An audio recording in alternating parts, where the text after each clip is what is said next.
भगवते वासुदेवाय। नारायणं नमस्कृत्यं नरं चैव नरोत्तमं देवीं सरस्वतीं व्यासं ततो जयमुदीरये। नष्टप्रायेषु भद्रेषु नित्यं भागवत सेवयां भगवते उत्तमश्लोके भक्तिर्भवति नैष्ठकी। कृष्णाय वासुदेवाय देवकी नन्दनाय च नन्दगोपकुमाराय श्रीगोविन्दाय नमो नमः।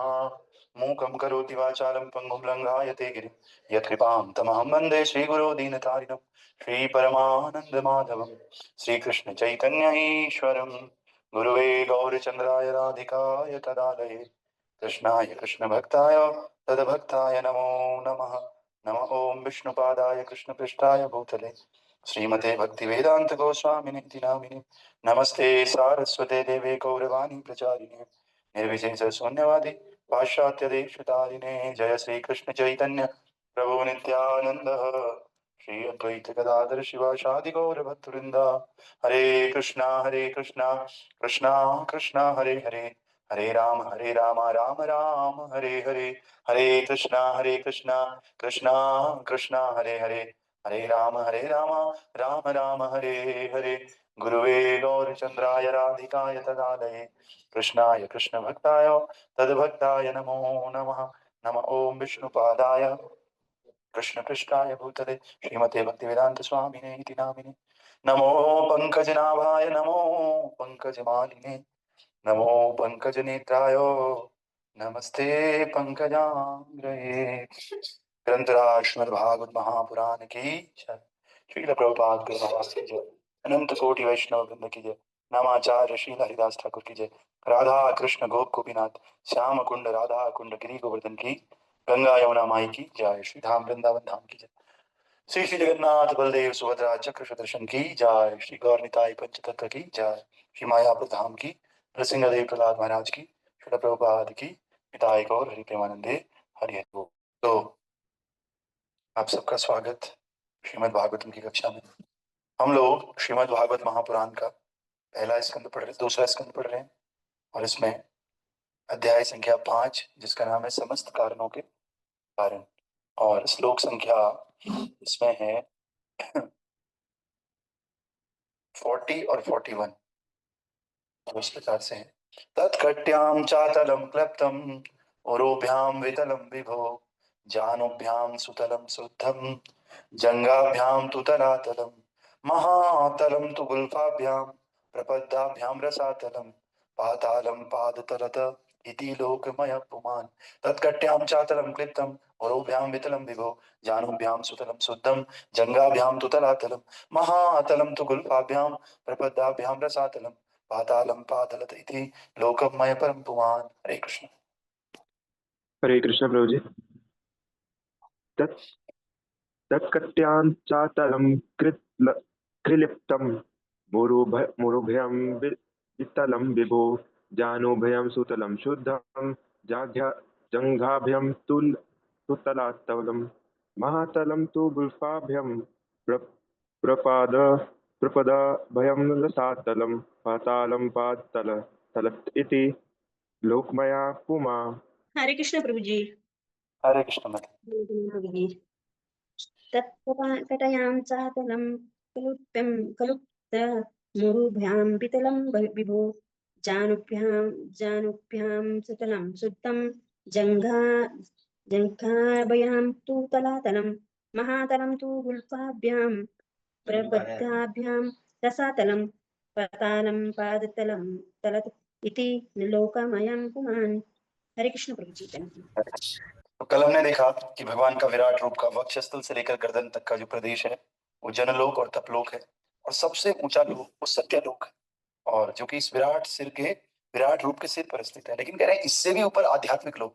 ये सारे भौतिक लोग भगवान के शरीर में स्थित है लेकिन इससे भी ऊपर आध्यात्मिक लोक है ना। तो इसका अर्थ इस प्रकार से, हे पुत्र नारद तुम मुझसे जान लो कि कुल 14 लोकों में से 7 निम्न ग्रह मंडल अधोलोक है। इनमें पहला लोक अतल है जो कि कटी में स्थित है, दूसरा लोक वितल जांघों में, तीसरा लोक सुतल घुटनों में और चौथा लोक तलातल यानी कि पिंडलियों में स्थित है। पांचवा लोक महातल जो टखनों में स्थित है और छठवां लोक रसातल जो पांवों के ऊपरी भागों में स्थित है और सातवां लोक पाताल है जो तलवों में स्थित है। तो नीचे के जो 7 लोक हैं ये आपको याद होने चाहिए। कौन कौन से हैं? अतल, वितल, सुतल, तलातल, महातल, रसातल और लास्ट में पाताल। एक और क्वेश्चन, एक और टास्क मिल गया याद करने के लिए। कल जो 3 लोग हमने बताए थे, कोई बताएगा? मुख्य रूप से 3, ऊपर, नीचे और बीच में, क्या बोलते हैं उनको? कोई बताएगा? हाथ खड़ा करेगा कोई? नहीं याद है आपको, चलो टाइम ज्यादा है। प्रभु जी हरे कृष्णा। Yes. प्रभु जी जितना मैं ट्राई करूंगी, मतलब जो आपने बताया था कि जो नीचे का लोक है, बिल्कुल नीचे का, उसको भूलोक कहेंगे, और जो बीच का हिस्सा है उसको बोलेंगे भूवर लोक, और जो ऊपर का है उसको स्वर लोक। हरी बोल। थैंक यू माता जी। माता जी के लिए सब हरी क्लैप करो। हरे कृष्ण प्रभु जी। हरे कृष्णा माता जी, थैंक यू। तो इन्होंने सही कहा, सबसे नीचे वाला भूलोक, बीच वाला भूवर लोक और सबसे ऊपर वाला स्वर लोक, है ना। ये 3 कल के क्वेश्चन थे।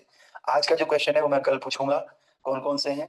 अतल, वितल, तलातल, सॉरी, अतल, वितल, सुतल, तलातल, महातल, रसातल और लास्ट में पाताल। ये भी आपको याद होने चाहिए, 7 लोग, है ना। एक बार फिर से दोहरा रहा हूं मैं। अतल, वितल, सुतल, तलातल, महातल, रसातल और पाताल, ये 7 लोग हैं। अतल, वितल, सुतल, तलातल, महातल, रसातल और पाताल, 7 लोग हैं ना। इन 7 लोगों में कह रहे हैं, इस प्रकार भगवान का विराट रूप समस्त लोकों में लोगों से पूर्ण है। अब कौन कहाँ है ये तो बाद में याद होगा। तो सबसे पहले इन 7 लोगों को आपने याद करना है। फिर आपने बोलना है जो अतल है वो कटी में स्थित है, कटी मतलब कमर के नीचे का हिस्सा, और जो वितल है वो जांघों में स्थित है, सुतल घुटनों में, तलातल पिंडलियों में, महातल टखनों में, टखने होते हैं ना घुटनों से नीचे जो है, घुटनों से नीचे हो गए ये आपका पिंडली, पिंडलियों से नीचे होता है टखना, और टखनों से नीचे छठवां लोक रसातल, जो कि पैर का ऊपरी हिस्सा है ना। पैर अगर ऐसा है तो ऊपर वाला हिस्सा अलग और नीचे वाला हिस्सा अलग, नीचे को तलवा बोलते हैं, और जो सबसे नीचे है तलवा, इस तलवे में पाताल है भगवान के, है ना। इस प्रकार भगवान का विराट रूप समस्त लोकों से परिपूर्ण है। तात्पर्य भाई अर्चनीय बंदनीय प्राप्त स्मरणीय जगत गुरु श्री प्रभुपाद जी द्वारा श्री प्रभुपाद की जय। प्रभुपाद बता रहे हैं, आधुनिक साहसिक व्यक्ति यानी कि अंतरिक्ष यात्री श्रीमद् भागवतम से ये जानकारी प्राप्त कर सकते हैं कि अंतरिक्ष में 14 ग्रह मंडल हैं। इनकी स्थिति पृथ्वी लोक से परिणित की जाती है, जिसे भूलोक कहा जाता है। भूलोक के ऊपर भूवरलोक है और सबसे ऊपर सत्यलोक है। ये 7 ऊर्ध्वलोक हैं। इसी प्रकार 7 अधोलोक हैं जिनके नाम है अतल, वितल, सुतल, तलातल, महातल, रसातल और पाताल।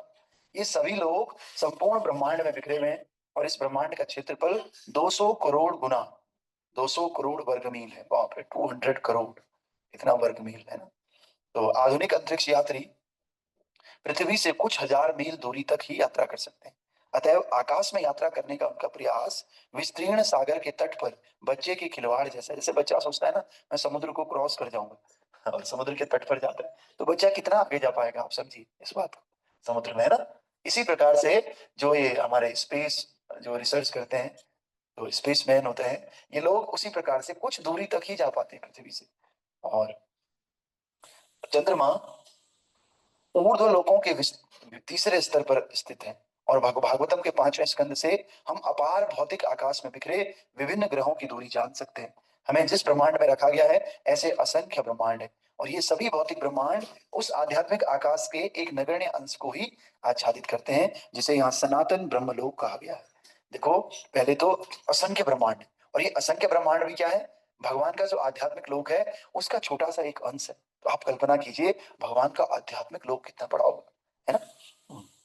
भगवान श्रीमद् भगवत गीता के निम्नलिखित श्लोक में बुद्धिमान मनुष्यों को अत्यंत कृपा पूर्वक अपने धाम वापस बुलाते हैं। क्या बोलते हैं भगवान?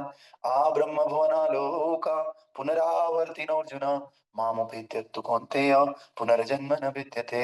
ब्रह्मांड का सर्वोच्च लोक, सत्य लोक, जो शाश्वत ब्रह्म लोक के नीचे स्थित है और जिनका वर्णन ऊपर दिया गया है, वह तथा अन्य सारे लोक भौतिक हैं। इन भौतिक लोकों में किसी व्यक्ति का स्थान अब भी प्रकृति के नियमों अर्थात जन्म मृत्यु जरा तथा व्याधि के अधीन है, किंतु जब मनुष्य सनातन ब्रह्मलोक के सनातन आकाश में प्रवेश करता है जो ईश्वर का धाम है, तो उसे उपयुक्त भौतिक कष्टों से पूरी तरह मुक्ति मिल जाती है। अतएव तर्कवादी दार्शनिकों तथा योगियों द्वारा कल्पित मुक्ति तभी प्राप्त होती है जब मनुष्य भगवान का भक्त बन जाता है। जो भगवान का भक्त नहीं है वो भगवत धाम में प्रवेश नहीं कर सकता। आध्यात्मिक स्थिति में सेवा वृत्ति की प्राप्ति द्वारा ही मनुष्य भगवत धाम में प्रवेश कर सकता है। अतएव तर्कवादी दार्शनिकों तथा योगियों को सर्वप्रथम भक्ति संप्रदाय की ओर आकृष्ट होना चाहिए, तभी वे वास्तव में मुक्ति लाभ प्राप्त कर सकते हैं। ग्रंथराज श्रीमद् भागवत महापुराण की जय।